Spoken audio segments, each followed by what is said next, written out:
தவக்காலம். முதல் வார சனிக்கிழமை. முதல் வாசகம். உன் கடவுளாகிய ஆண்டவரின் தூய மக்களினமாய் நீ இருப்பாய்.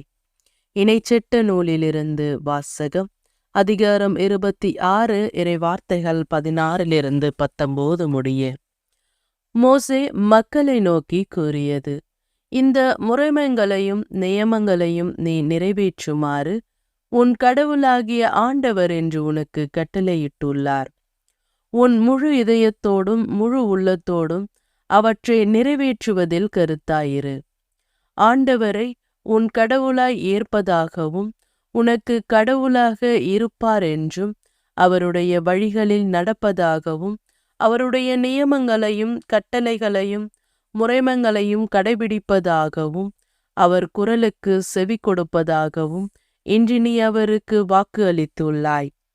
நீ அவருடைய கட்டளைகளில் கடைபிடிப்பதில் கருத்தாயிருந்தால் அவர் கூறியபடியே நீ அவருக்கு சொந்தமான மக்களினமாயிருப்பாய் என்றும் அவர் உருவாக்கிய எல்லா மக்களினங்களிலும் புகழிலும் பெயரிலும் மாட்சியிலும் உன்னையே உயர்த்துவார் என்றும் அதனால் உன் கடவுளாகிய ஆண்டவரின் தூய மக்களினமாய் நீ இருப்பாய் என்றும் ஆண்டவர் என்று உனக்கு வாக்கு அளித்துள்ளார். இது ஆண்டவரின் அருள்வாக்கு. இறைவா, உமக்கு நன்றி. நற்செய்தி வாசகம். உங்கள் விண்ணகத் தந்தை நிறைவு உள்ளவராய் இருப்பது போல நீங்களும் நிறைவு உள்ளவராய் இருங்கள். மத்தேயு எழுதிய தூய நற்செய்தியிலிருந்து வாசகம். அதிகாரம் 5, இறைவார்த்தைகள் 43-48 முடிய. அக்காலத்தில் இயேசு தம் சீடரை நோக்கி கூறியது: உனக்கு அடுத்து இருப்பவரிடம் அன்பு கூறுவாயாக, பகைவரிடம் வெறுப்பு கொள்ளுவாயாக என கூறியிருப்பதை கேட்டிருக்கிறீர்கள். ஆனால் நான் உங்களுக்கு சொல்லுகிறேன், உங்கள் பகைவரிடமும் அன்பு கூறுங்கள், உங்களை துன்புறுத்துவோருக்காக இறைவனிடம் வேண்டுங்கள். இப்படி செய்வதால் நீங்கள் உங்கள் விண்ணக தந்தையின் மக்களாவீர்கள். ஏனெனில் அவர் நல்லோர் மேலும் தீயோர் மேலும் தம் கதிரவனை உயிர்த்தெழச் செய்கிறார்.